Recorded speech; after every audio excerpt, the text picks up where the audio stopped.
Hey, welcome back everyone. It is now January 31st of 2022. We are now just a day or two away from the release of the Book of Boba Fett Chapter 6, which, by the way, in case you guys didn't know, it's going to be directed by Dave Filoni, so there's a lot of surprises and revelations coming our way for Chapter 6 and how it's going to roll into the season finale of the series.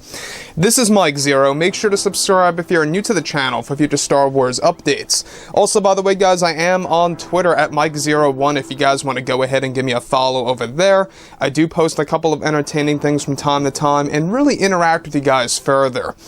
So, what's even all the more exciting right now is that we have, of course, a lot of Star Wars TV shows that are getting ready to be announced by Disney at Star Wars Celebration, which is all going to happen this May if everything works according to plan and if nothing gets delayed. Hopefully Celebration is, going to stay as followed. We all know that everything related to Disney CEO Bob Chapek and George Lucas and Jon Favreau and Dave Filoni and other creators out there are going to be joining the stage to announce all of these new Star Wars projects that's really going to interact and work all together as this one big universe that's really going to be a mixture of live action and animated Star Wars projects at that.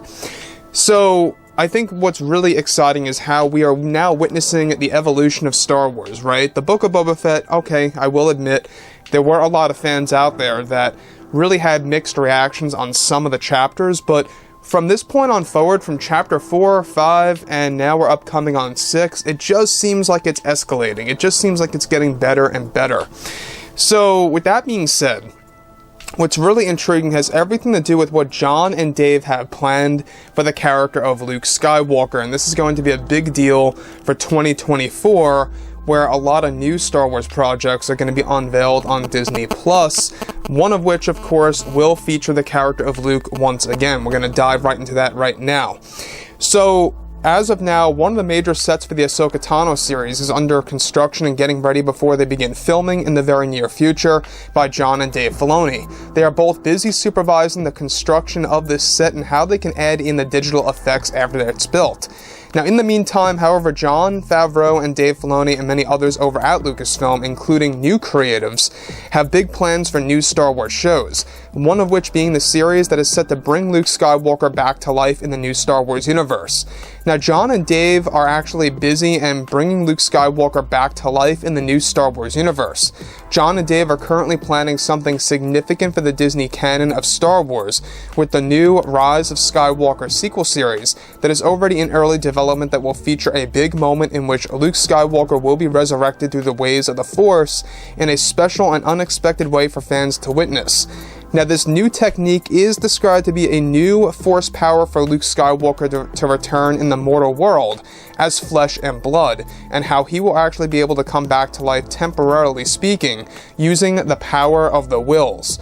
Now, let me just say one thing about the wills themselves. Now, we have yet to have seen the wills in live action or even animated format at that. Sure, we got those beings in the Clone Wars, but the true wills, the real godlike beings, we never really got to see exactly what they were like in the Star Wars universe. And that is exactly what Jon Favreau, Dave Filoni, and George Lucas are bringing to the table here, and how the wills are going to aid in the resurrection of Luke Skywalker. Now, let's not forget and make no mistake that the wills are canon, and they are going to be these big characters in the upcoming universe. All of the new Star Wars projects like Star Wars Ahsoka, and even the Acolyte series tried to bring them back, but Kathleen Kennedy refused to do that. But other TV shows out there that are going to be under George, Jon, and Dave's wing, they're going to be really implementing the wills to kind of overshadow or supervise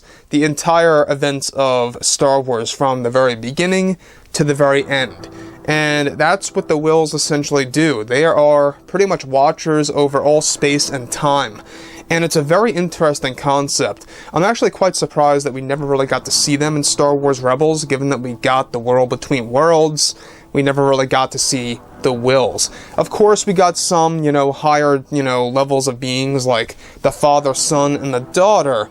But what's above even that are the Wills. And those Wills characters are the ones that actually created the father, son, and the daughter of what's going to be explained in the new canon later this year. So keep your eyes open for that. Now, on top of this, alright, now this is, alright, described to be a power granted down by the power of the Wills to balance the Force in the series that will bring a return of Emperor Palpatine once again in the sequel series.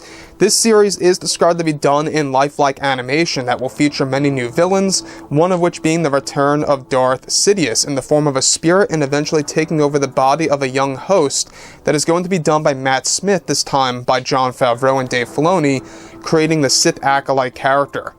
Jon and Dave are creating a side story that many of the Sith cultists actually survived and escaped Exegol and found ways to locate Palpatine's spirit in the spiritual realm to bring him back into the mortal world as well. So, I don't know if you guys know much about the spiritual realm, but it does exist in the Disney canon. And it's basically the opposite version of where the Force ghosts go, and that's simply known as the netherworld of the Force. But for the Sith spirits, they go over to a different realm, the opposite of that. And we're going to be able to learn more and more about this in the Disney canon before the Rise of Skywalker series even drops, right? The Rise of Skywalker sequel show, I should say, drops in 2024. The thing about this that I think a lot of fans are going to have issues with is a lot of fans are easily going to say, enough Palpatine, let's stop with Palpatine. We've seen him way too many times. I can understand that. I really do. But if you look at Star Wars Legends, Palpatine did come back to life twice. You know, not counting when he came back to life, you know, after the events of Return of the Jedi, but literally in the Dark Empire series, he died twice and came back twice.